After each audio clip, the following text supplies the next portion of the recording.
Thank you for joining us today. We will be streaming live soon.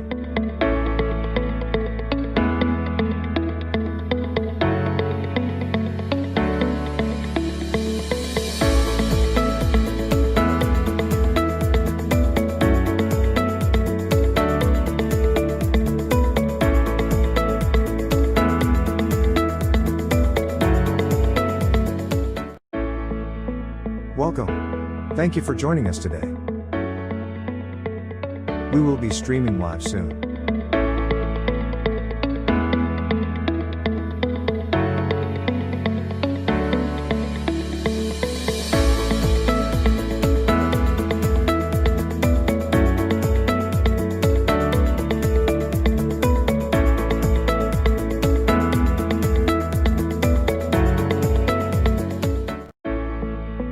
Welcome. Thank you for joining us today. We will be streaming live soon.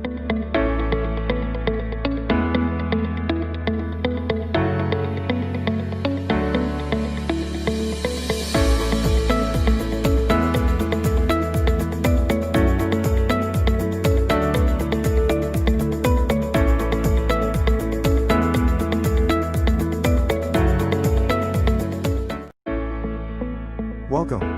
Thank you for joining us today. We will be streaming live soon.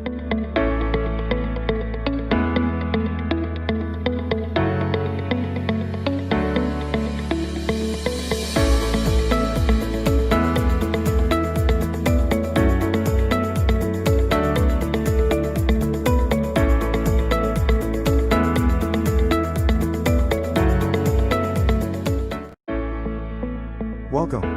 Thank you for joining us today. We will be streaming live soon.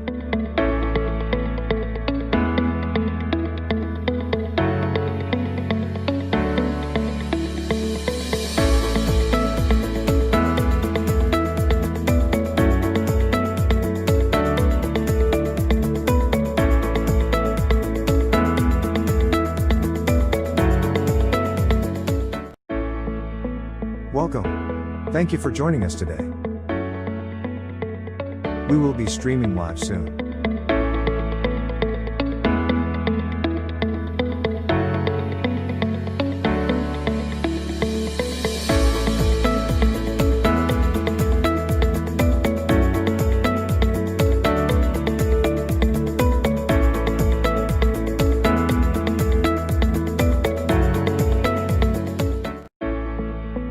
Welcome.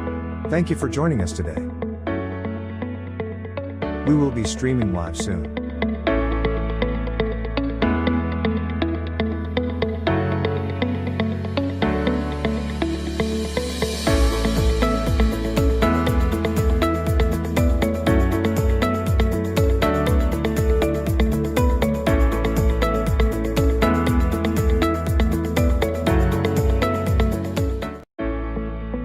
Welcome.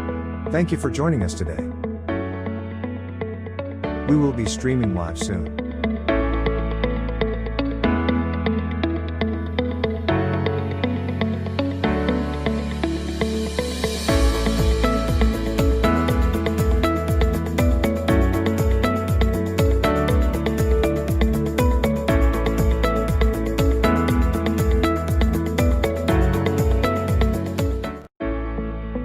Welcome.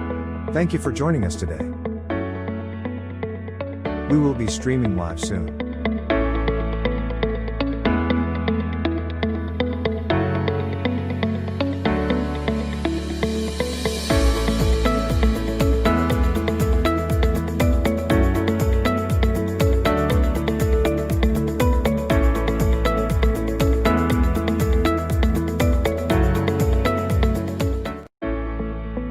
Welcome. Thank you for joining us today. We will be streaming live soon.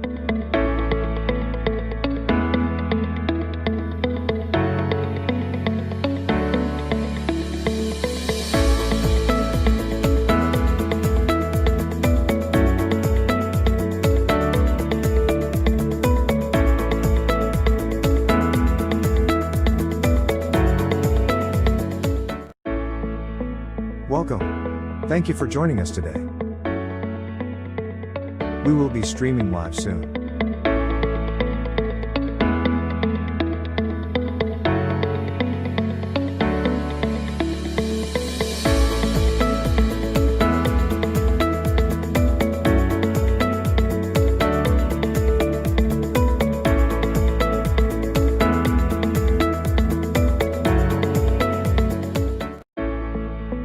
Welcome. Thank you for joining us today. We will be streaming live soon.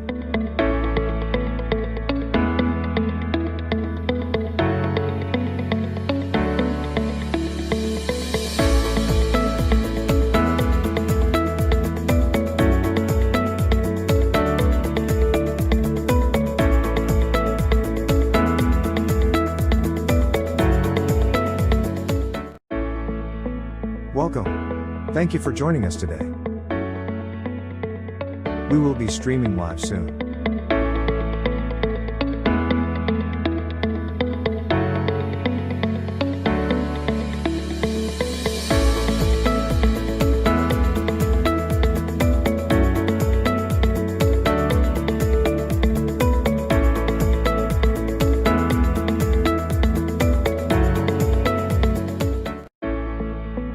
Welcome.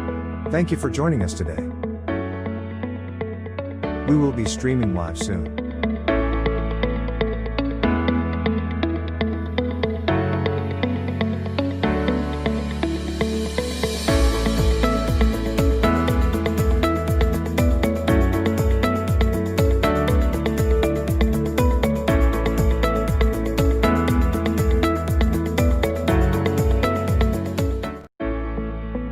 Welcome. Thank you for joining us today. We will be streaming live soon.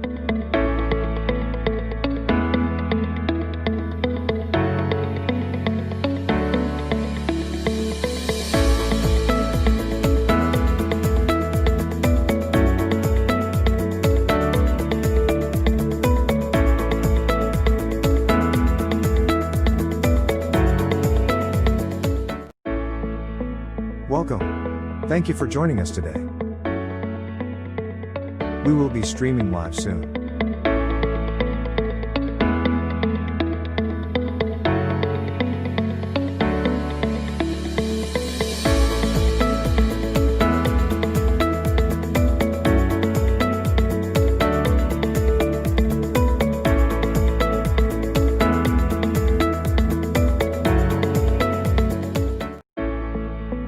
Welcome. Thank you for joining us today. We will be streaming live soon.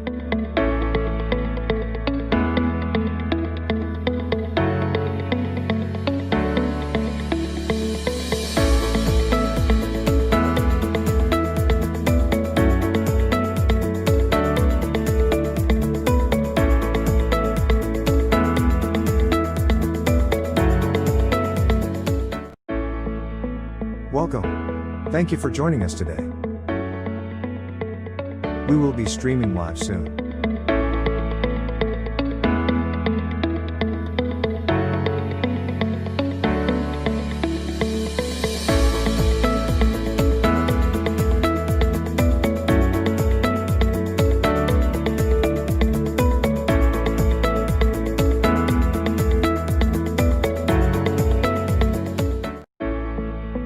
Welcome. Thank you for joining us today. We will be streaming live soon.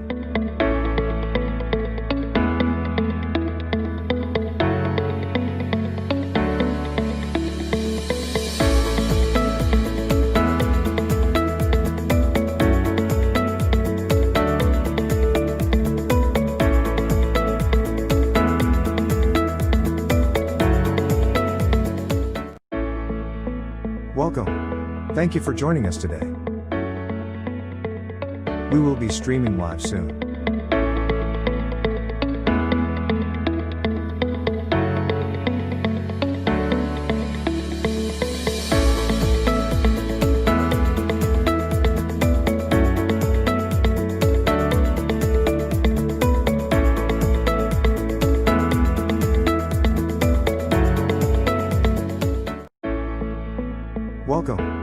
Thank you for joining us today. We will be streaming live soon.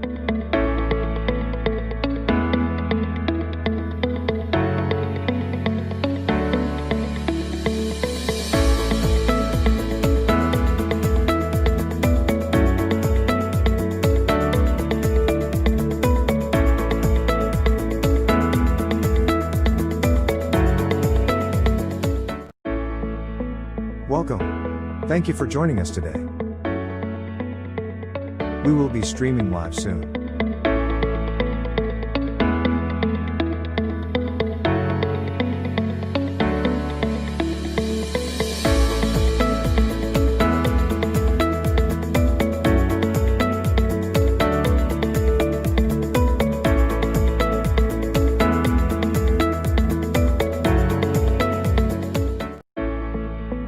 Welcome. Thank you for joining us today. We will be streaming live soon.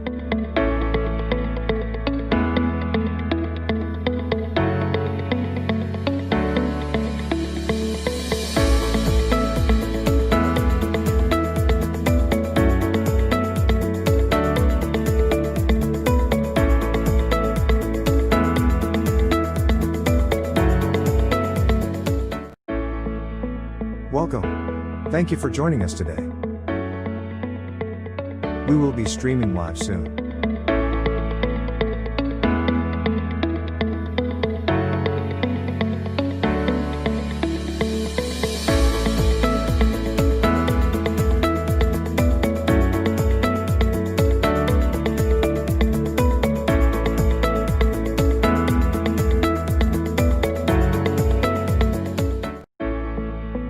Welcome. Thank you for joining us today. We will be streaming live soon.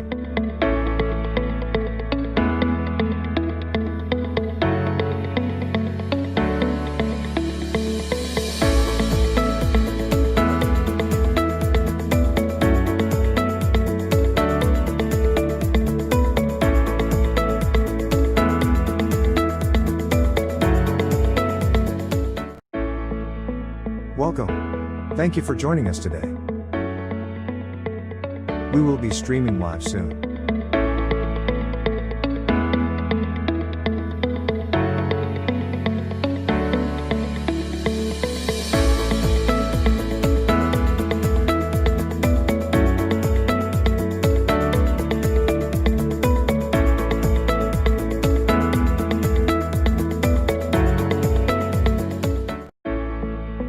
Welcome. Thank you for joining us today. We will be streaming live soon.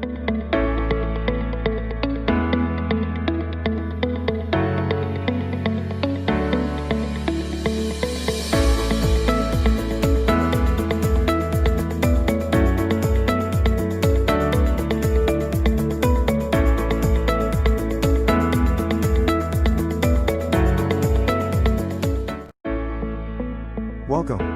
Thank you for joining us today. We will be streaming live soon.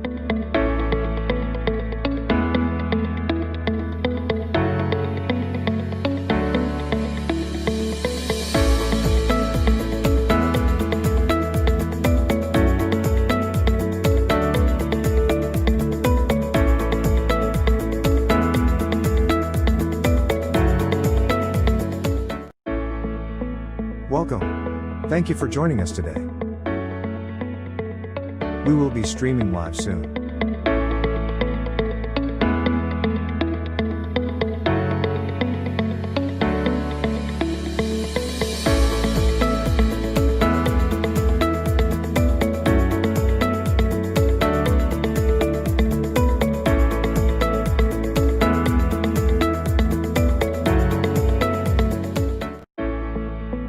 Welcome.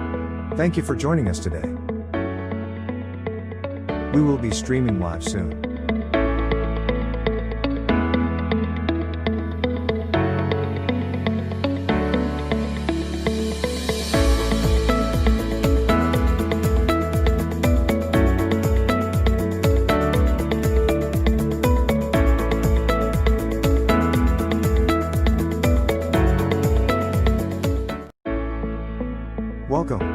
Thank you for joining us today.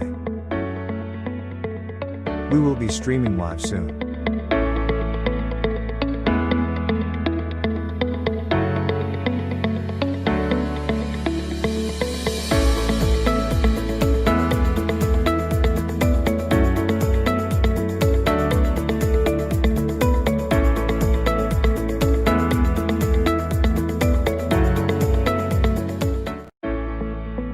Welcome. Thank you for joining us today. We will be streaming live soon.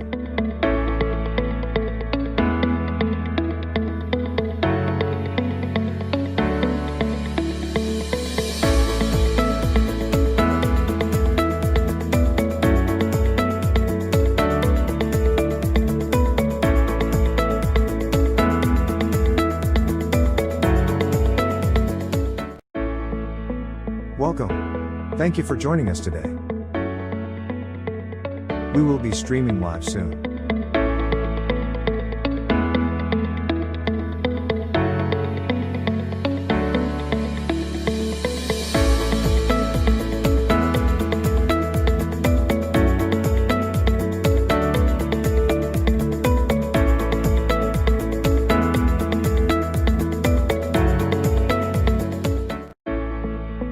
Welcome. Thank you for joining us today. We will be streaming live soon.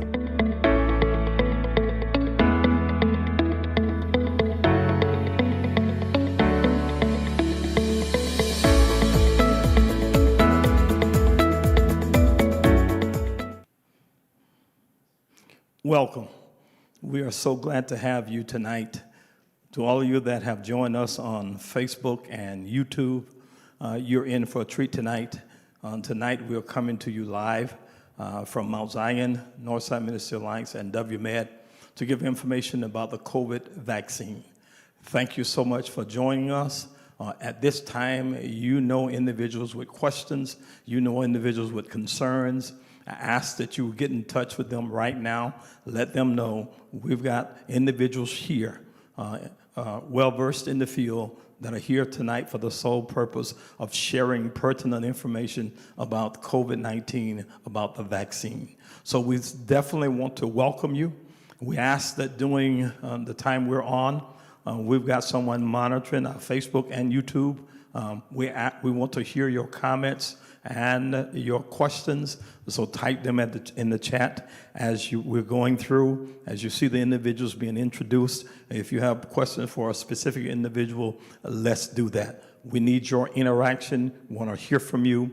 We've got some questions that we're going to start from, but we really want to hear from you. And once again, go ahead and hit the share button, share it, get in touch with individuals, let them know now is the time. You've been talking about it, you have apprehensions, you've got questions, you've got concerns. Now is the night to get your answers. So thank you so very much for joining us. Once again, all those on YouTube, all those on Facebook. So why don't you just type in the chat that I'm here, I hear you, we're here, and we're ready to go. And so we thank you for joining. Look, there's a scripture, 3 John 2 says it this way, that I would above all things, that you prosper and be in good health, even as your soul prospers.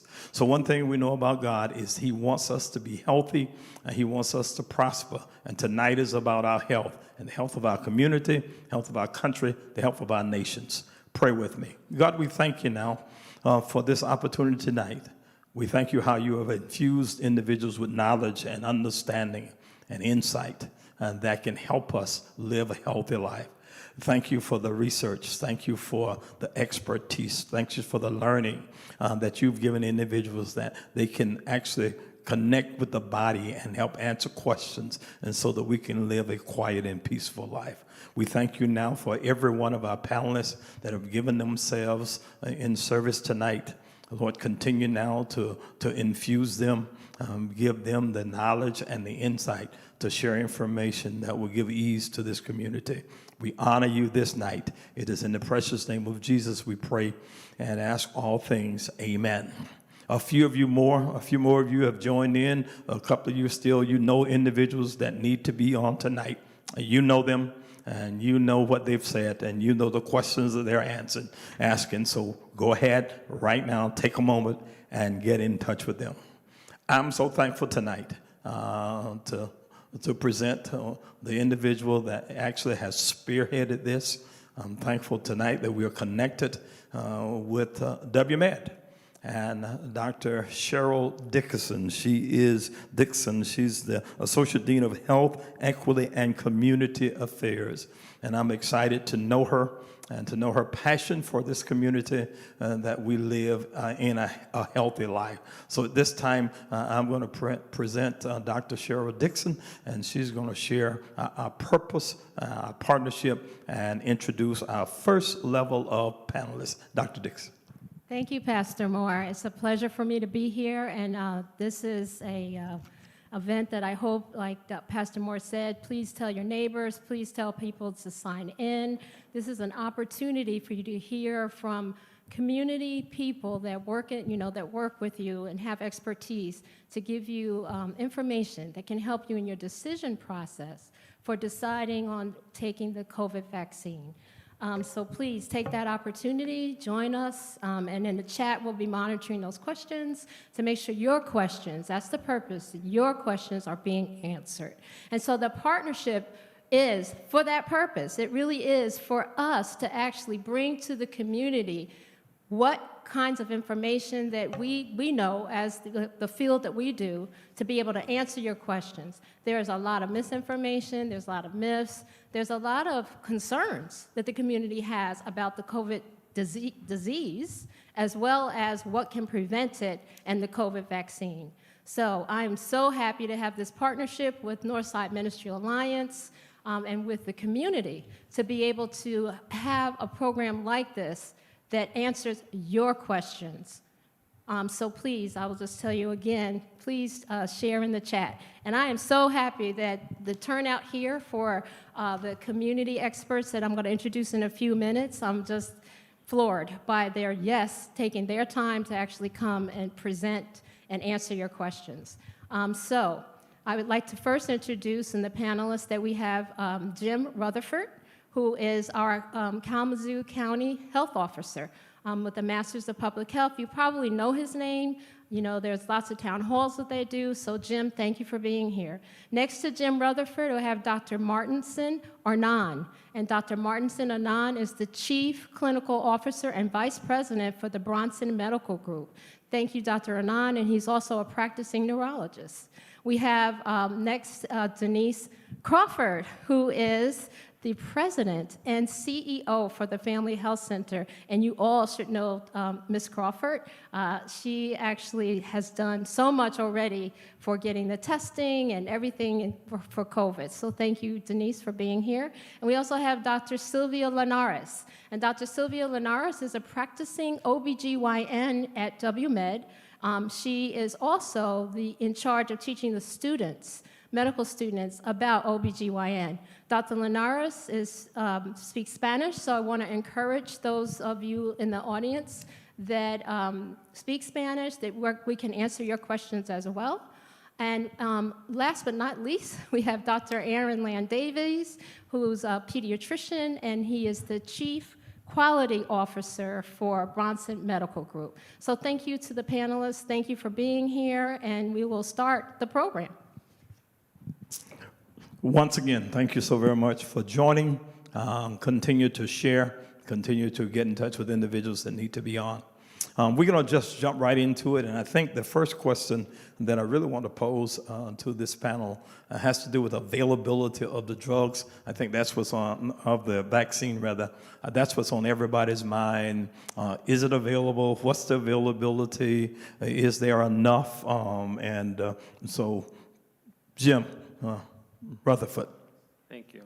Yeah, that's a great question, and we get a lot of questions pertaining to the availability of vaccine. Obviously, vaccine began to roll out a while ago. It's in Kalamazoo County. It's being distributed by a couple of different partners. Both Bronson and Borges Health Systems are distributing the vaccine in partnership with the Family Health Center. We're also providing vaccine at the local public health department. Unfortunately, and I liken this to what I would consider to be an upside-down funnel. It's slowly coming in very small amounts at this point in time. Our challenge is that we can't even really estimate what we're going to get from week to week. Some weeks we get what we request, other weeks we don't get anything at all.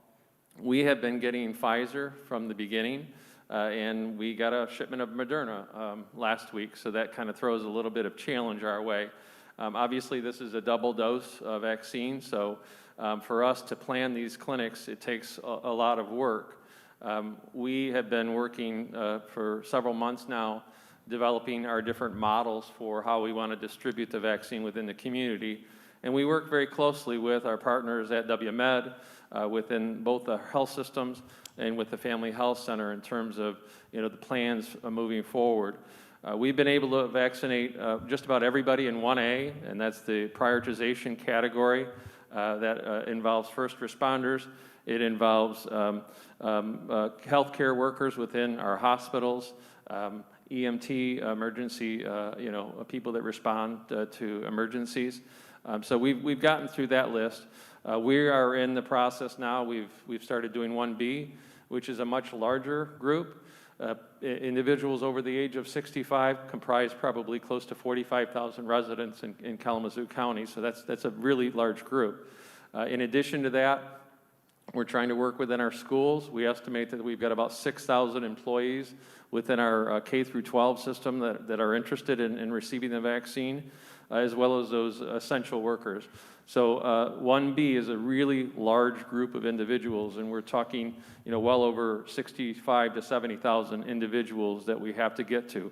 So again, working in partnership with all of the entities that are receiving vaccines. We know that this disease has affected the elderly population more than any other population, and I'd say probably close to 94% of our fatalities in Kalamazoo County are within people over the age of 60. So it's really important that we focus on that population, but we also want to look at those other groups within 1B. I can defer to some of the health systems maybe to talk about their distribution as well. Okay, let me ask this question as a follow-up to someone on the panel. How does a person that's 65 and over, how do they sign up? How do they register? What steps do they need to take to make sure that they get this vaccine? There's a couple of different avenues that one can undertake. You can go to our website. You can call our call center to be able to register. We've been doing pre-registration for this group. Our last two clinics were this week. We were able to vaccinate about 3,000 people at both of those clinics. There's different, I think, opportunities through our health systems, through primary care, to be able to get your name on either pre-registration or actually get a calendar. Both pharmacies, CVS and Walgreens, they've been charged through the CDC directly to work with our long-term care facilities, so they're handling those. But our recommendation to anybody in 1B that's interested in receiving the vaccine is to get registered any way that they can. If they can go through their primary care doctor, if they can go through one of the health systems, or they can go to the health department. We do want to make sure people understand that we can only move as fast and vaccinate as quick as the vaccine that we're provided. And again, that's been significantly challenging at the national level. So I think most of us, as entities that are providing vaccine, are ready to go, and we're able to do that very rapidly and efficiently. However, we really need the vaccine available.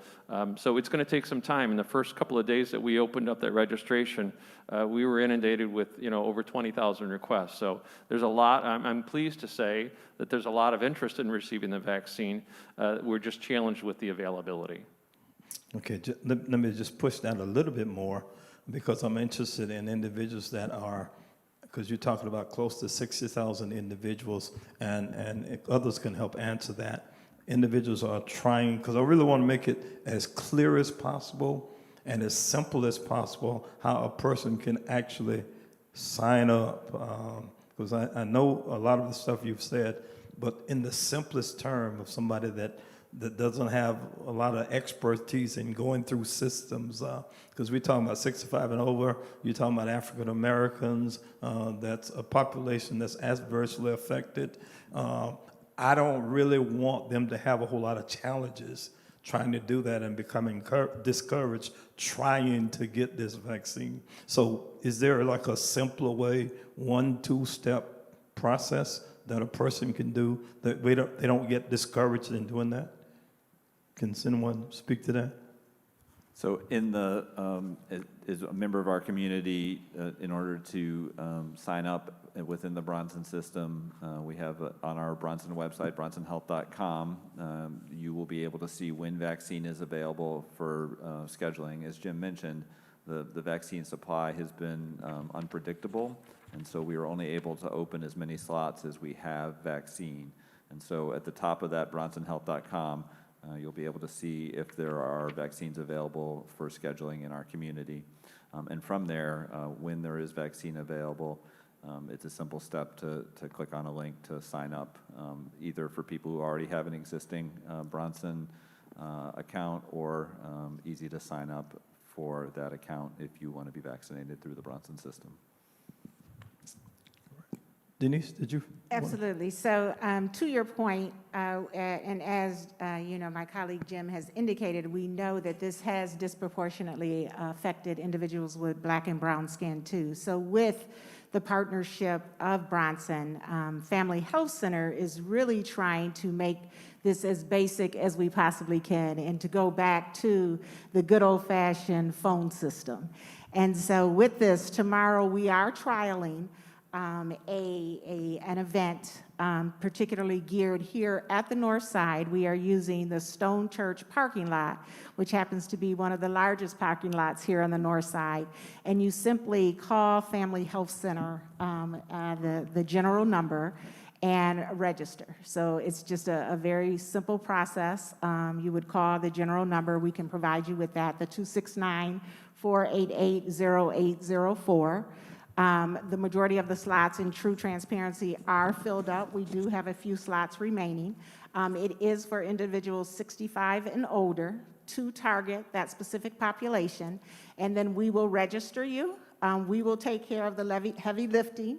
You don't have to complete a computer or any of that process. We will take care of that process for you, and then we will manage you, simply give you the time to present, and then handle it from there.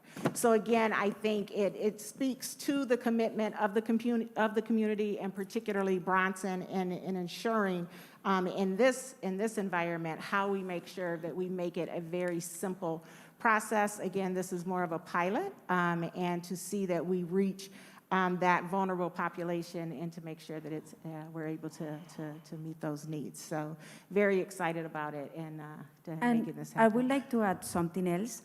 I have a patient yesterday who mentioned to me, like, she received an email from Bronson telling them, okay, we are getting ready for you.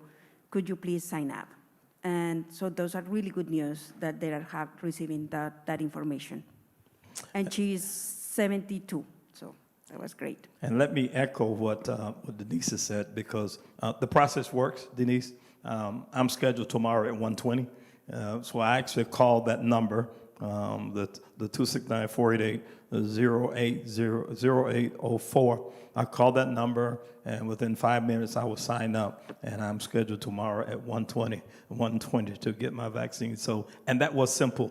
So thank you. It works. And so that's what I just want to testify, that works. I know because I did it. Let's talk. Jim, did you have something? Yeah, just from the standpoint of signing up through the county, if you want to go through the Cal County website, that's a good resource. But I think for the 65 and older population, that we're having better luck with them, again, using call-in. So we have a call center at 269-373-5200. And again, we process probably close to 1,000 calls a day. So we ask people to be patient, and it may take a little bit of time to get through, but that's how you're getting your questions answered and getting registered for the vaccination. Thanks, Jim. This next question is, How safe is the vaccine? That's a lot of questions that's out there. How safe is this vaccine, Dr. Ma? So, first of all, Pastor Moore, thank you so much for giving us the opportunity and the privilege, really, to talk with this community and this congregation on a topic that is as important as this one. Talking about the safety of the vaccine, I think one thing that is important is, it's like if you go to a restaurant and you ask the person serving you, is this food good? And they describe it as being fantastic. Then you ask them, have you had it? And they say, well, I've not tried it. That's not very authentic. So I want to be authentic. I'm a doctor, and I've gotten the vaccine. I've gotten both shots. So when I say it's safe, I believe it because I've lived it. What we know about the vaccine so far, in terms of the trials that were done, suggests that its safety profile so far has been remarkably good. You might say, well, it's too short of a time to know all of those things. That is true, but one thing we know about vaccines, because we've been giving vaccines for many, many years, is that most of the biggest concerns of the vaccines happen in the short time period. And so we have started to gather enough reliable data that confirms that some of what we learned during the time of the studies and the trials that were done is also becoming evident, even in our communities, that people are tolerating this medication very well. I think one of the things that is also important for people to understand about why we like the safety profile of this vaccine is because of how it was made, actually. I think that when people think about vaccines, sometimes you might have something in your mind that may be too complex. Really, the way vaccines work is like this. If there was a serial killer on the loose, and I wanted to warn you to be careful, I don't need to bring the serial killer into your home for you to be careful. I'll just show you a picture. So when you see the picture of that person walking through your driveway, you're ready. And that's how this works. So the mRNA vaccine, basically, what it did was they took basically a small segment of the genetic code of this virus that was basically developed. And because the body that God has created is so smart, it takes that information, it reads it like a book. And because of its ability to read, your body says that, oh, this is the picture of a certain part of this virus. It's called a spike protein on top of it. And just that information is sufficient to start making your body prepare to fight it in case you should have that virus. So the point about vaccination is for your body to visualize something that looks like it, so that when the real thing comes, you can recognize and then have a head start in fighting it. So far, every evidence that we have suggests that this is safe. I would recommend it to my mom. I would recommend it to my dad. May his soul rest in peace. And I recommend it to all my loved ones. So I recommend it to you. I think that the evidence we have so far is reliable and it is strong. Thank you. So then what do you say to individuals, African American persuasion, that have a history and don't trust the medical persuasion, and don't trust tests based on history? What do you say to those individuals that are apprehensive about taking it? That is such a good question. You know, part of my training was at Johns Hopkins, where the community around Johns Hopkins has so many people who look like me, African Americans, who still did not necessarily appreciate that that bastion of health was there for them. And so then there was a lot of engagement that has to happen to try to convince people that what you're really hearing is not basically someone selling you a bill of goods. And I'll tell you, we all know that recent events in America has shaken a lot of people's trust in a lot of things that we are told. And so the way that I might answer this question is the messengers also matter. So one of the things that is really important about how this vaccine was developed is that it involved people, some of whom look like me. There's one African-American doctor and immunologist at NIH, Dr. Corbett. And she was one of the people who, many years ago, 6 years ago, started to study coronaviruses. A lot of her work was actually foundational in making us develop a successful vaccine. Not only that, about at least 10% or close to 10% of the people that were involved in the trials were also African Americans. So I would say that even though sometimes it's hard to trust what we hear, it is also important to know that some of the people who have been involved with helping to make this vaccine have committed their lives. People like me committed their lives to be able to do good science so that this good science can make a difference in the lives of our communities. And when I think back to what we've heard so far about how this virus has devastated communities, particularly African American communities, where the death rate has been more than 2 times for people who are black and brown, I do think that I see this as an opportunity. When people, at least people who read the good book, know that someone said that, from where shall my help come from? Our help comes from God, and he uses sometimes things like this to help us to be able to combat even diseases that are devastating, such as the coronavirus. Thank you. All right. The chats are lit up. We've got all kinds of responses, so I'm going to go to what the audience is asking. Here's one. Is the vaccine covered by the CARES Act for those without insurance? Can somebody grab that? Jim. So there won't be any charges to any individuals that are administered the vaccine. Some entities may charge an administrative fee, but that won't be anything that the patient should recognize. Okay, I would really want to restate that. Can you, Jim, can you look in that camera and say that again? You will not get charged for the vaccine when you get it. Okay, all right, great, thank you. What are the recommendations for those people who survived the virus but are still dealing with side effects?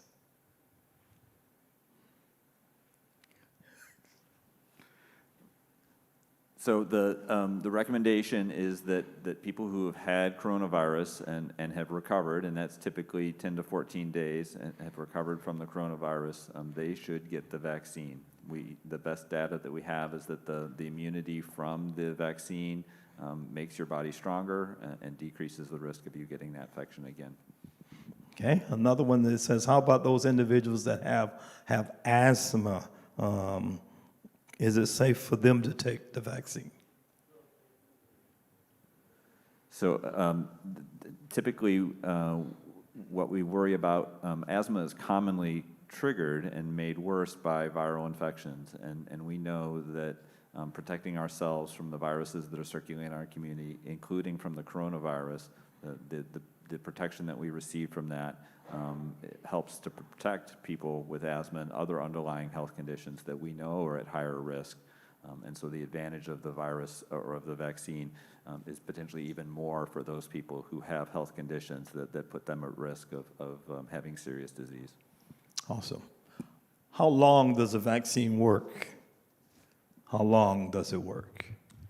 So that's a very, very good question. I think that often that question, the reason that we put some quotation marks is because the vaccine has not been around long enough for us to know potentially how long.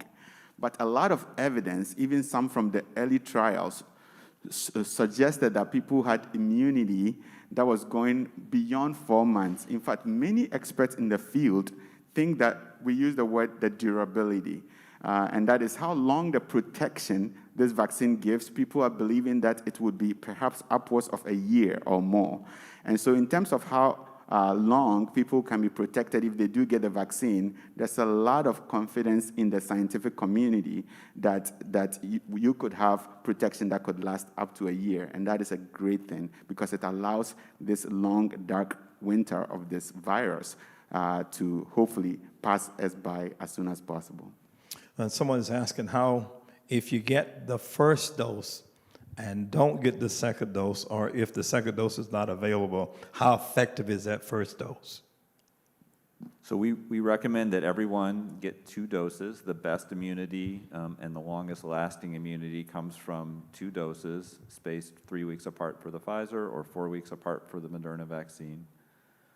The data from the trials from both Moderna and Pfizer suggest that there is reasonable immunity after the first dose, somewhere around 80%.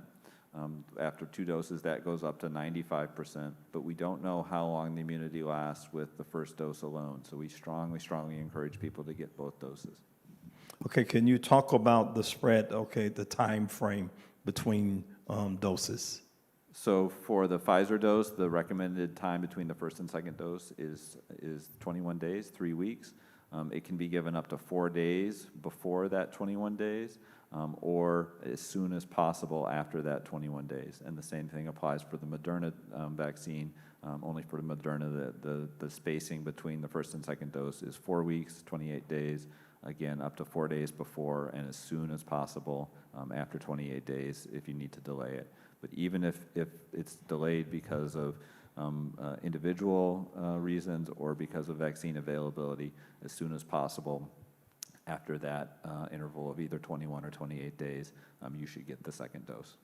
So when you get your vaccine, so tomorrow when I get mine, will they tell you which one you have and how many days at that point in time? Yeah, so part of the vaccination process is a card that you'll get from the Centers for Disease Control. It'll identify which vaccine you got, and typically you'll be offered an appointment for the second dose at the correct interval. Can someone speak to the allergic reaction that some people are having from the vaccine?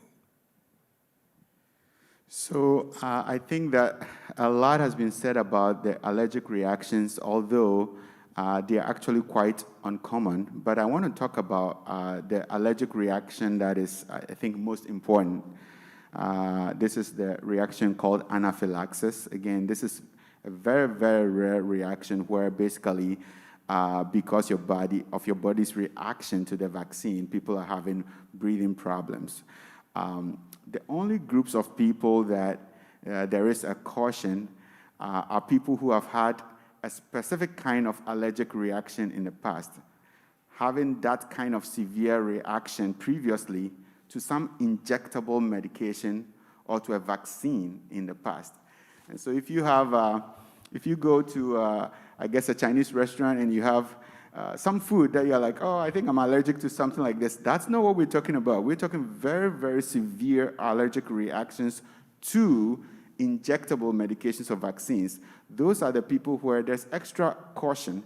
So everybody who gets the vaccine gets to wait for 15 minutes so that health professionals are monitoring you. However, for people who may be likely to have such a reaction based on their history, we monitor them for about 30 minutes. And so we have medicines like EpiPen on hand so that we can treat you adequately should you have such a reaction. So there are people who have talked about some skin reactions. All of these things are very, very rare. And then also there are things that happen that are just part of the natural response of the vaccine because your body is recognizing something is different and it's preparing for war, if you will. And so sometimes people might have certainly arm soreness, headaches, myalgia, maybe fevers and chills that last less than 24 hours. Those are not allergic reactions. These reactions that we're talking about that are concerning, we make it very, very clear about the specific kind of allergic reaction that you may have experienced in the past that makes us want to be extra vigilant in monitoring you after you get the vaccine. What, Jim?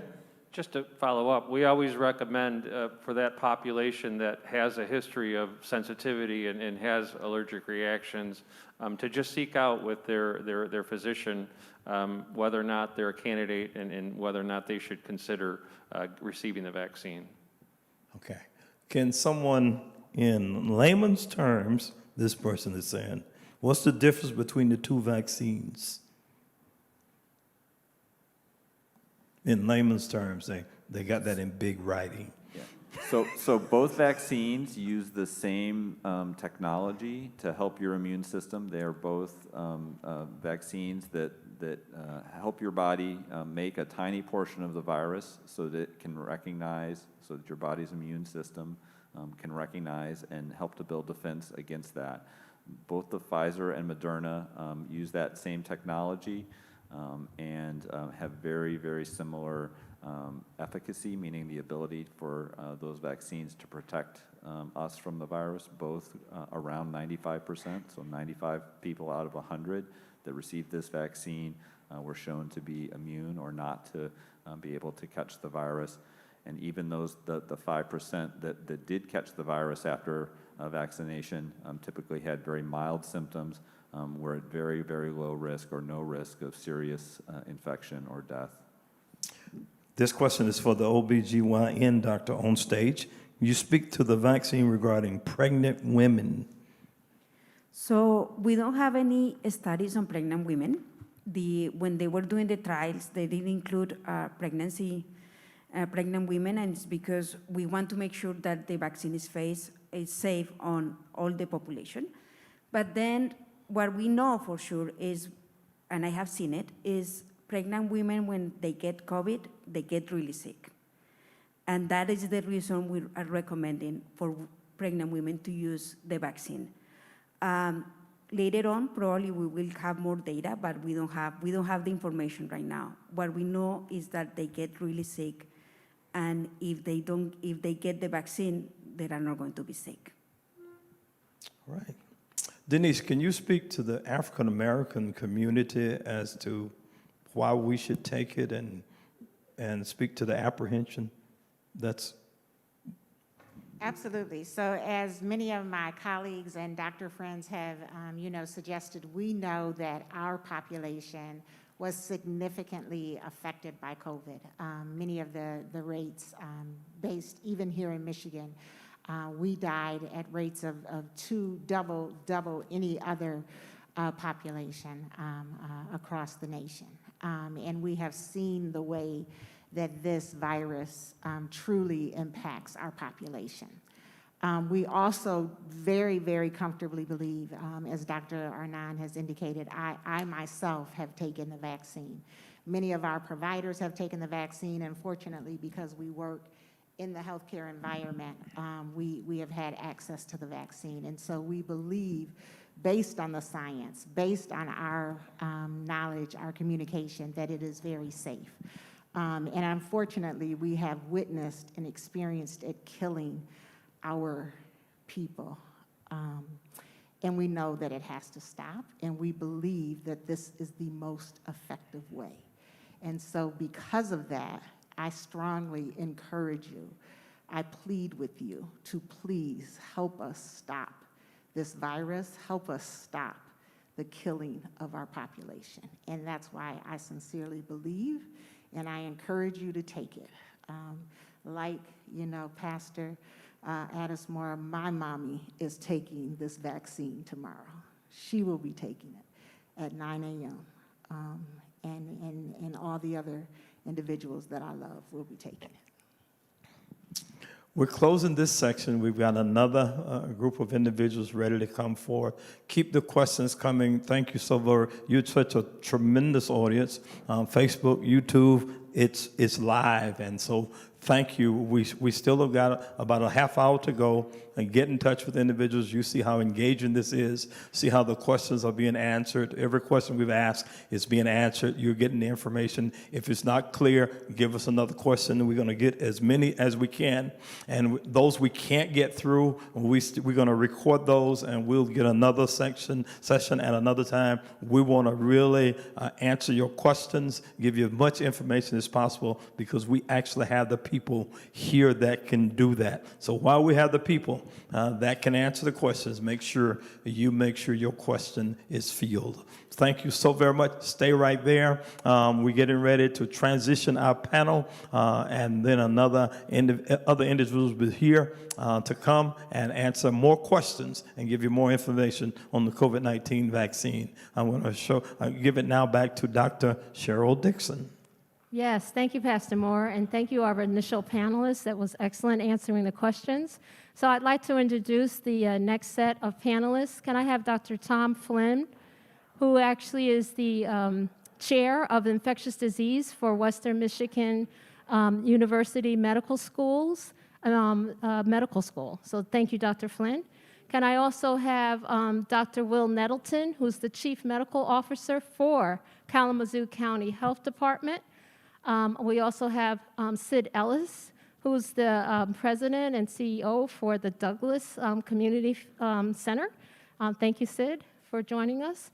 And I also have Dr. Kathy Jackson, who is at the Family Health Center. She's a pediatrician there, well known to this community. Can I have Dr. Kathy Jackson join us? And I believe, and we have Ms. Stephanie Moore Williams, who is going to be helping with moderating for questions. Hope I have everyone. Dr. Linares, okay, well, I thought you were going to stay. Dr. Linares, I want to ask you to stay just in case we have more questions for OBGYN and for Spanish speaking. Thank you again, and so, questions. We will start. Turn it back over to Pastor Moore and Stephanie Williams. Good afternoon, good evening. We are excited to be here at Mount Zion Baptist Church with this esteemed panel of medical professionals to talk a lot more about this COVID-19 vaccine. Thank you all to our prior panel and to Dr. Addis Moore for helping us to usher in this conversation. So we want to keep the conversation going. We know that there are a lot of comments in the chat. There's a few more questions we want to get to, and then we're going to return right back to the chat. And the first question I want to ask is, what if you miss your second dose? Are you still protected, or are you just less protected? And then Pastor Moore asked a question that was in the chat earlier. Patricia Davis was saying, what if you don't have the second dose? So I think she's thinking, okay, I've signed out for the first. You guys may not have the second, but I'm assuming you're giving people, you know, their shots because you have both of their batches readily available. Is there someone, Dr. Nettleton? Sure, thank you for the question, and I'm so happy to be here. You know, part of this being on this panel and just seeing who's here is that this is community. This is what it's going to take to defeat COVID-19 in Kalamazoo and Kalamazoo County, is everyone, all community partners, working together to defeat this virus. So to the question about when should I get that second vaccine, the recommendation is get it as soon as possible if that maximum time or recommended time between doses between the first and second dose has gone by. At your earliest possible convenience, after that 21 days has gone by for the Pfizer vaccine, after the 28 days for the Moderna vaccine. That's the most amount of evidence we have to protect yourself, is to get it as soon as possible after that timeline goes by. It's also important to remember you can't mix the vaccine. If you start with the Pfizer, you end with the Pfizer. You start with the Moderna, you end with the Moderna. Awesome. Thank you for that answer. What about those who have underlying issues? Denise talked a lot about particularly the African American community where we have more comorbidities. There's things that we're dealing with our health and disparities. If you're immune compromised, you have a lot going on, should you take the vaccine? Dr. Kathy Jackson. I too am glad to be here, and before I answer that, I just want to show my COVID vaccine card, just so you know. I am one of the physicians that has gotten it. I was hesitant at first, did a lot of research and spoke to some of the people on this panel as well, and as you are doing listening and asking questions, that gives you more of an understanding of how to make the best decision for you and your family. So go get your vaccine. In response to that question, if you are a patient or a person, I should say, who has conditions that leave you immunocompromised, it is suggested that you speak with your primary care physician, because depending on what that is, they may have a different recommendation. But again, you are, again, with a virus and you're immunocompromised, you're more likely to have more significant issues. But do speak with your provider first. Go ahead. This is my face, and now I'll cover it up. You ought to at least know who is talking. I'm Tom Flynn. Immunocompromised people need the vaccine in some ways even more than regular folks, right? Because their risk of having a bad reaction to getting COVID and getting really sick is higher. While we didn't study people in the trials with immunocompromising conditions, cancer and other things, you have to remember that there's nothing in this virus that's live. I'm sorry, nothing in the vaccine that's live. You can't get COVID from the vaccine, so there's nothing live in it. And the options between not getting the vaccine and getting COVID versus getting the vaccine, there's really no comparison. The vaccine is safe, and we know in general that it's safe for people who are probably immunocompromised as well. All my HIV patients and all the immunocompromised people I take care of are all suggested to get the vaccine, and rather strongly, because I think their chances of getting sick are going to be much higher from getting COVID than getting from the vaccine. If you have diabetes, if you have high blood pressure, please get the vaccine, because we have seen people that they get sicker with high blood pressure and diabetes. So please do that. Brother Sid Ellis is here with us today, and being very involved, engaged in the community every single day, being counteracting with individuals. Talk to us about what you're hearing in the community regarding this vaccine and your suggestion in terms of people accessing it. Well, one of the things that we have to do is trust the science. And the Word of God does say, faith without works is dead. And so if we have faith in the science and what it is going to do for us, in order to utilize that and to work with it, we have to take the vaccine. It is a scary time for everyone, especially people of color. And so people of color are scared to take the vaccine and or apprehensive about it. But it's something that you have to do not just for yourself, but for your friends and family, the people that you're around. A lot of us are witness to people who are over 65 who are scared to let people into their homes. They're very fearful of it, and a lot of people who are under 65 as well. And so in order to defeat this disease, we have to utilize the things that is what was said earlier that God has blessed us with to utilize to overcome the disease, and that is taking the vaccine. And so I think that people have to trust the science, they have to have faith, and they have to move forward with that. Yes, we're apprehensive, yes, we have doubt, but as I said earlier, faith without works is dead. Trust the science, have faith, move forward, and get the vaccine. Not just for yourself, but for your friends and your family. Absolutely, that was incredible, Sid. And working for a community-based organization, serving almost primarily African Americans, how important is it, being that your staff, you have children that interact within the building and the facility, and individuals in the community accessing critical services, whether if it's Pampers or whatever, so just to keep everyone safe, who's receiving, who's giving? It's very important. At the Douglas Community Association, in the summertime, we average up to 5,000 people per month coming in and out of the building. Then in the fall, winter, and spring, up to 3,000 people coming in and out of the building. Because of the COVID pandemic, those numbers are, of course, extremely low.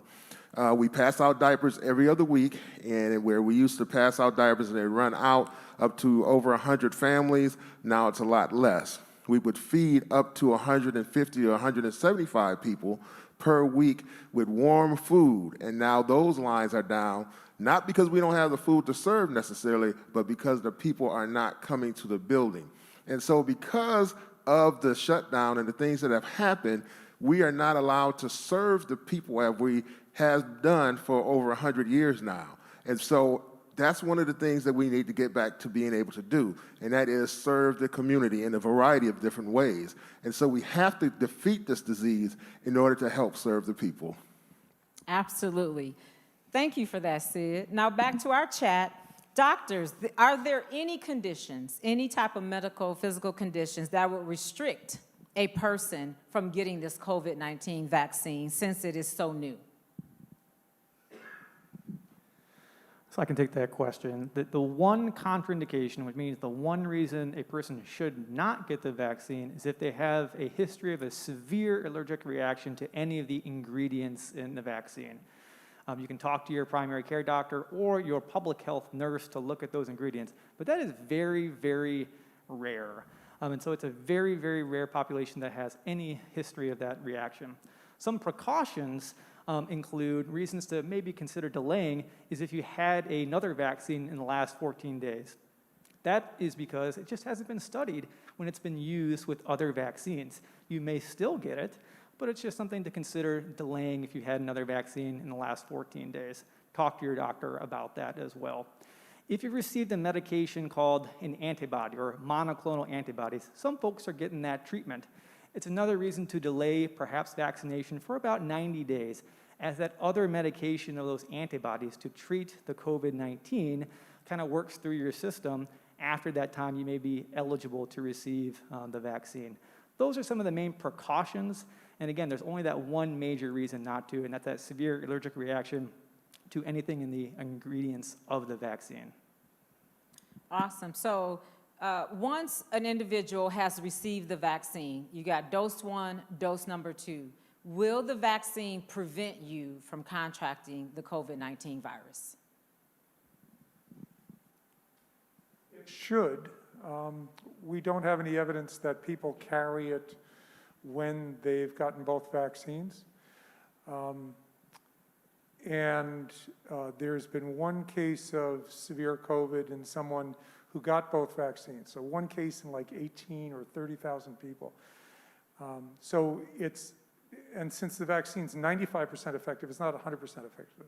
So there's a 5% chance that it won't protect you, and maybe you can get severe COVID. But when you balance that versus not doing anything and the risk, I mean, it's a no-brainer. The vaccine is much safer. So just to push that question a little bit more, people who are vaccinated, should they still social distance? Should they still wear a mask, wash their hands 30 seconds, or are they free and clear? For sure, continue with the social distancing and the wearing of the mask and the hand washing. This is very important.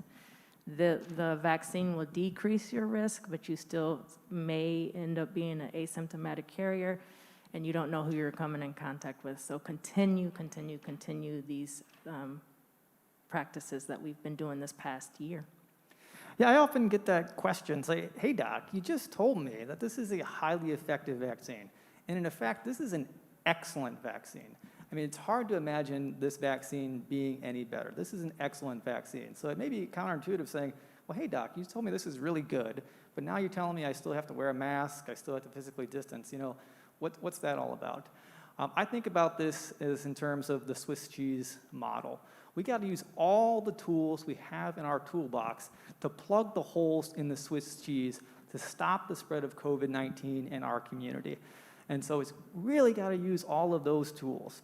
And plus, you know, we're not all being vaccinated at the same time. So when you're going out to the grocery store, you're not going to know who's been vaccinated yet and who hasn't.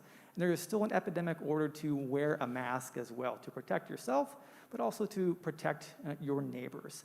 So over time, this will change, but we're still really in the middle of this pandemic, and we really got to use all the tools we have in our toolbox to reduce that risk.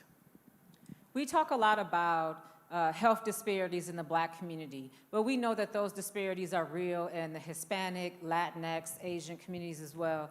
Doctor, can you talk to us a little bit about culturally why this is important, that we engage everyone, how important it is for them to go into healthcare facilities that are welcoming, that are culturally competent, so people can understand, access, and live healthy lives? So we know, because our history, that we have been used as guinea pigs. And that is something that we need to recognize in our communities. And that's something that I talk to all of us, like our communities, to say, yes, that's part of our history, and now we need to try to fight that. And how we do fight that? We fight that being a community and being like having our rights to have the vaccine and have the care that we need and that we deserve. So that's something that I always talk to my community and I talk to my patients about. The other part is historically, we like to be together.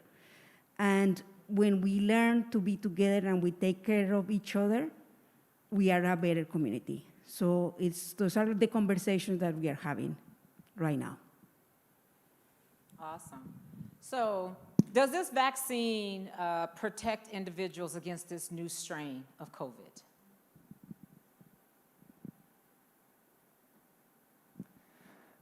Excellent question. And so just as a part of the history of viruses, this is what viruses do. They replicate, they change, and over time. And they often can be very small changes, but sometimes they can be different types of changes. Technically, it has not been studied in the exact population where the trials have done. But right now, we don't have evidence to suggest that the vaccine will be less effective. With the information that's coming out of the United Kingdom, where you've heard about where that variant's come from, you've heard about some cases in Michigan, is that this strain of the virus seems to be more transmissible. In other words, it seems to spread more readily between one person or another. We don't have information yet that suggests that it increases risk for severe disease or death, but it may be more spread. So it's another reason, actually, to vaccinate, and to vaccinate as soon as possible and as many number of our community members as possible. You know, I have conversations all the time with the president and CEO of the Family Health Center, Denise Crawford, and we're always talking about children and making sure our babies are safe. She says that all the time. We got to make sure our babies are safe. We're looking at going back to school soon. Should children be vaccinated? And if so, what's the age? I believe that the youngest person that tested positive in this community was 2 months old. What's the age from birth and beyond, and should we be vaccinating our children as well? Dr. Jackson. So the two vaccines that are in our community, the Pfizer and the Moderna, do not go down past the age of 16. Therefore, that means most of the kids that I'm seeing are not eligible for a vaccine, which pushes the point of everybody else around them being vaccinated. But that was part of my reasoning. I see a lot of babies every day, and again, I could have become infected and then pass it on to one of my patients. So when you get vaccinated, you're not only doing it for yourself or your immediate family, but those that you work with, as someone else has already said, or as Sid Ellis was saying, all those people coming into his building. So you're doing this in hopes of protecting and providing part of that herd immunity, which is what we're hoping to achieve between vaccination and those who have had the virus itself. And then we can safely be able to have our children return to school where they need to be in order to thrive. We know how this is affecting their academics as well. So, this virus isn't just a health issue. It's an economic issue. It's an educational issue. There's not anyone in this room that has not been affected by this in some way, whether you've had the disease personally or not.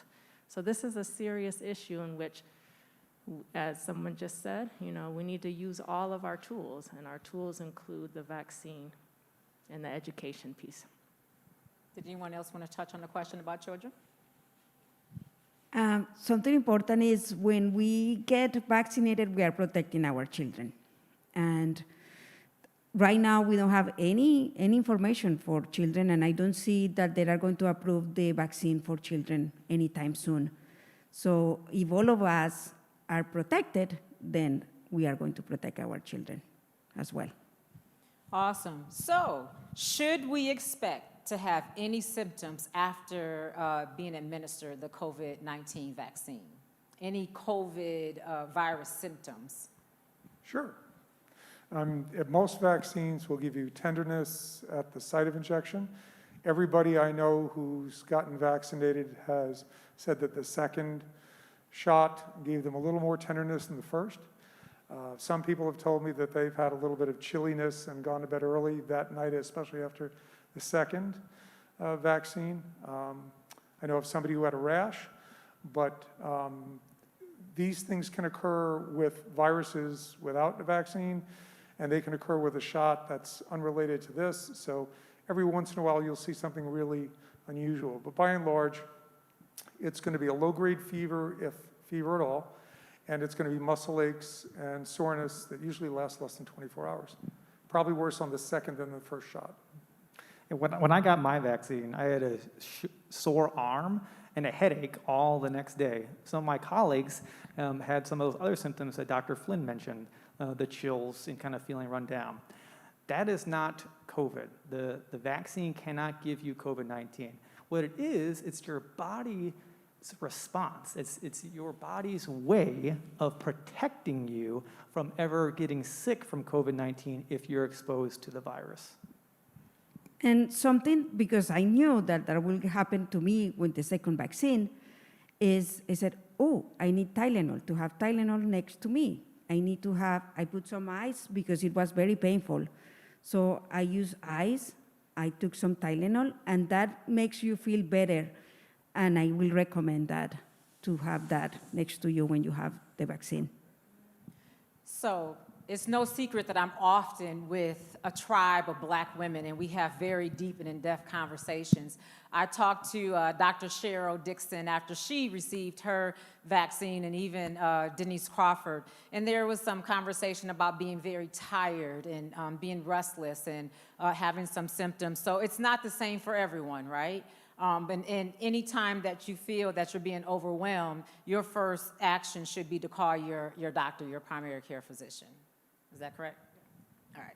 So, will any of the churches be given the vaccines to distribute to the community? And I'm thinking that this question was put in the chat, Dr. Jackson, specifically because people trust the place and the people that are administering this. So I'm assuming wherever this vaccine is going to be administered, it's always going to be administered by healthcare workers.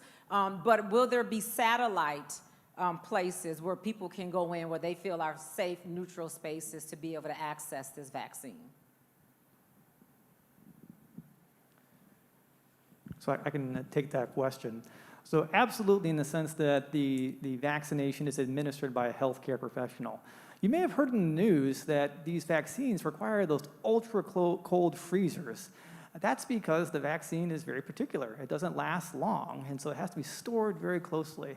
And then it has to be stored properly and handled properly, and that takes a lot of planning, a lot of work, a lot of foresight to do that, to make sure that you receive the proper vaccine the proper way. And that takes a healthcare professional or a public health professional to do that.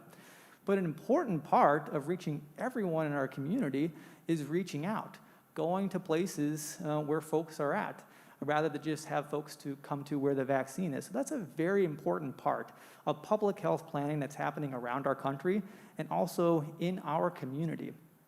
We actually have an equity task force within the health department to help guide decisions where people should be vaccinated, what questions are there, what concerns that do people have, to really inform where the vaccine should go, where it's most needed.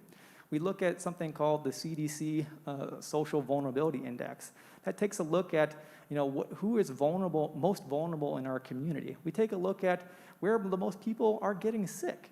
And then we engage our community partners to say, how best can we reach folks that may traditionally be unreachable? So engaging folks, including churches, as part of that process is a very important way to reach everybody in our community.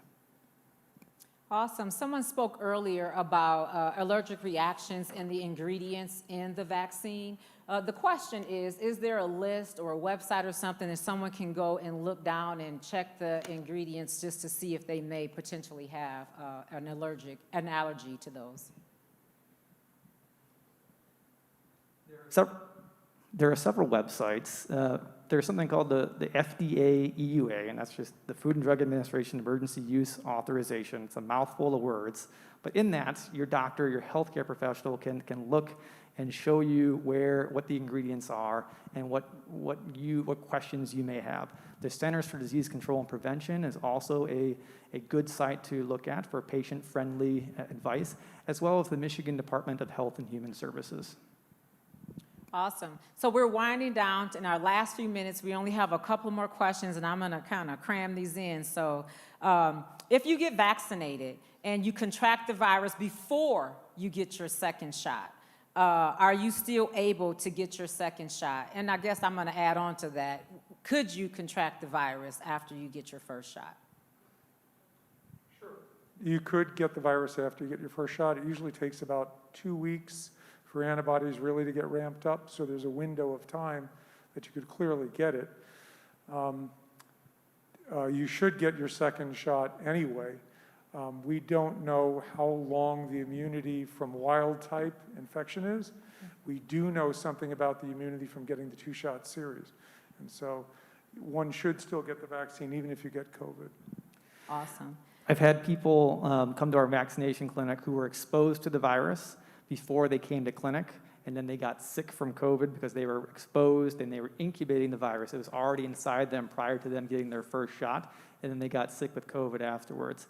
So if that happens, you got to stay at home and you have to isolate, meaning not being around others. We don't want you coming to the vaccination site for your second dose while you're still infectious. You got to kind of get over the COVID, and then once you feel well, then you are now eligible to come and get your second dose. Awesome. We're going to let the ladies jump in really quick. If you tested positive for COVID, how long should you wait before you get your vaccine? As mentioned earlier, you can do it like 14 days after.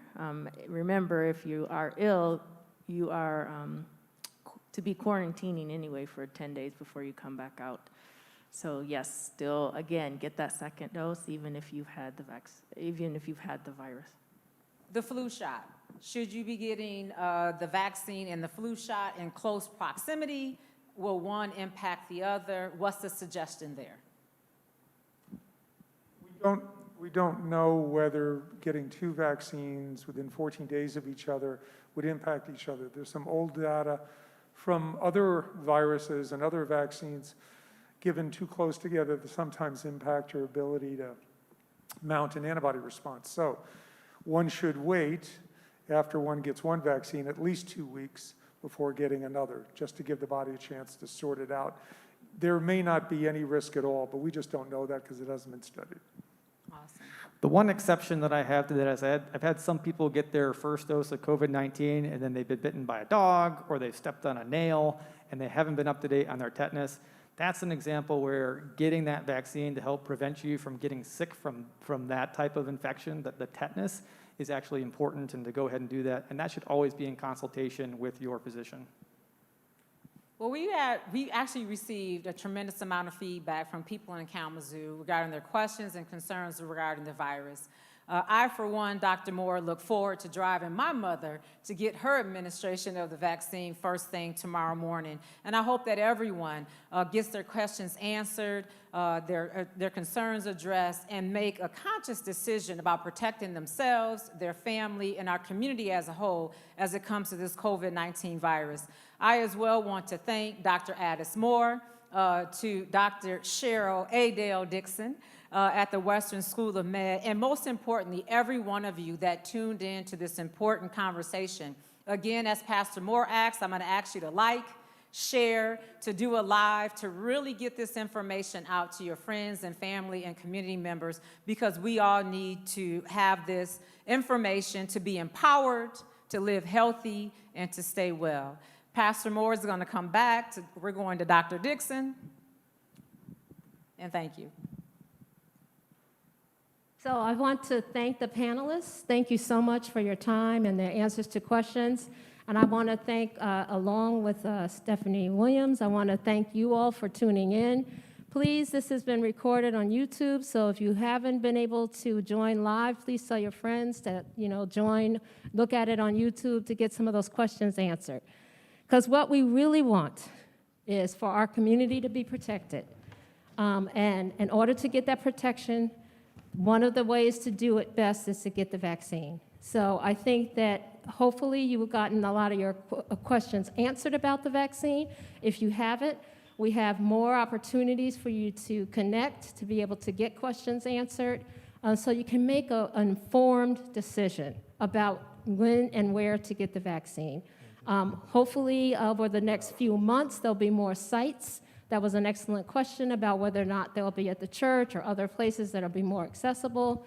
The manufacturing of the vaccine is increasing, and hopefully with that, we will also be opening up other sites at some point. And again, please pay attention to the town halls that the Kalamazoo County Health Department offers. There's periodically and on a regular basis, they have town halls for answering questions about the COVID vaccine, also the Family Health Center, also us. So any questions, please reach out to the members that have been here for the panel. I'm sure that they will be happy to try to answer questions, because I think more that you're informed, the better decision you can make, because we want our community to be safe. We want to help prevent this disease and decrease the deaths that we're seeing from this horrible COVID-19 infection. So I want to thank Pastor Moore and the Northside Ministerial Alliance, and again, I want to thank all of the panelists for your time, and all of you for your time this evening. I can't tell you enough how important having something like this is for the community, for you to be able to ask the questions that you want to ask. And this is a forum that is something that we are going to be continuing to have. So in partnership with Northside Ministerial Alliance and with community organizations, we are going to be continuing to have these community conversations sponsored by WMed, and we will have answering of your questions for other problems like heart disease and diabetes. And we really want to know what kinds of questions you have so that we can have this kind of forum to be able to answer your questions. So thank you. Look forward to more announcements for next month and the following month. Next month is Heart Month, so we will be talking about heart disease. And again, thank you, Pastor Moore. Thank you, Mount Zion. Thank you. Well, Kalamazoo and the surrounding areas, you've heard it directly from the visionary of this conversation, the Dr. Cheryl Dixon. We want to take a moment to thank all of our panelists. In our first group, we had Dr. Nettleton, Dr. Arnand, Denise Crawford, the president, CEO of the Family Health Center here in Kalamazoo, Dr. Linares, and Dr. Dixon. And of course, right after that, we had Dr. Ellis, Jim Rutherford, who is the health officer for Kalamazoo County government, Dr. Flynn, and Dr. Aaron Lane Davies. I am your co-moderator, Stephanie Williams. I'm happy to be here with my pastor, the esteemed Reverend Dr. Addis Moore, and we look forward to continuing the conversation, Pastor Moore, about health. I know here at Mount Zion, we have the Living Well Fitness Center, and the slogan is, don't just live, but live well. Thank you so much, Stephanie, the Mothers of Hope and commissioner that does all the great work in our community.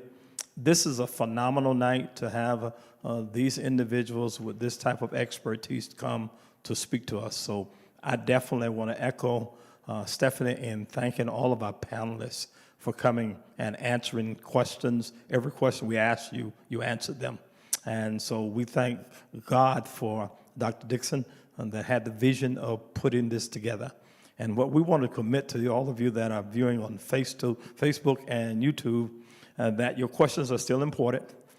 If we didn't get to your questions, keep feeding them in. We're committed to getting information to our community. We're at Northside Ministerial Alliance. We see a vibrant community living by faith. And so we're aggressively going, getting the answers to you. This is a dreaded disease. It's in our community. And if we don't do something collectively together, then it's killing individuals, and a lot of individuals that looks like me and you. So let me just say on a spiritual note, for those of us that call Jesus our Lord and said that we follow the teachings of him, he teaches us that when we pray, then look for the answer. We prayed for answers to COVID-19.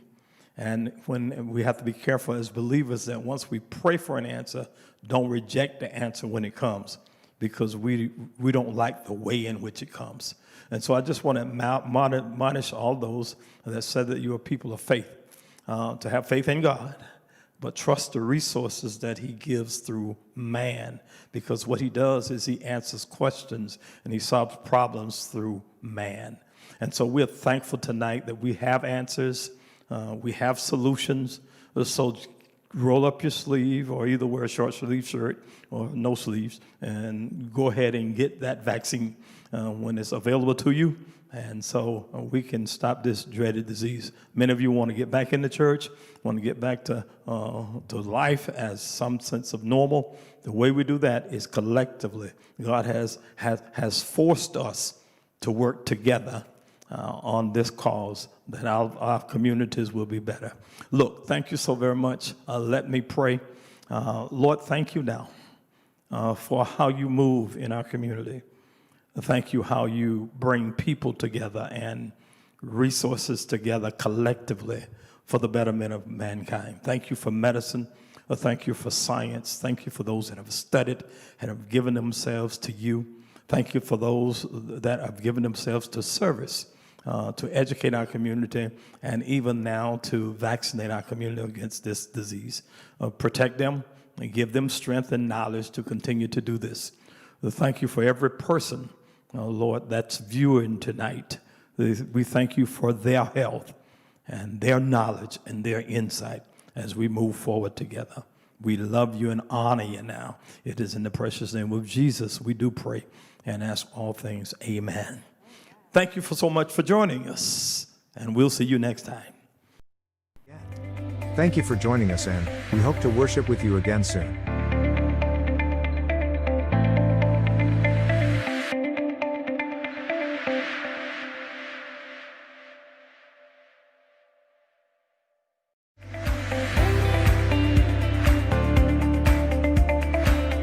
Thank you for streaming live with us.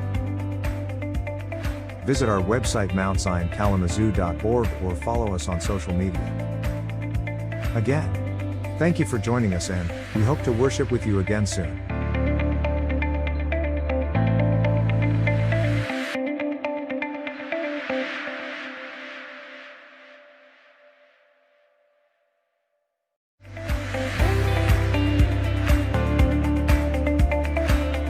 Thank you for streaming live with us. Visit our website mountzionkalamazoo.org or follow us on social media. Again, thank you for joining us, and we hope to worship with you again soon.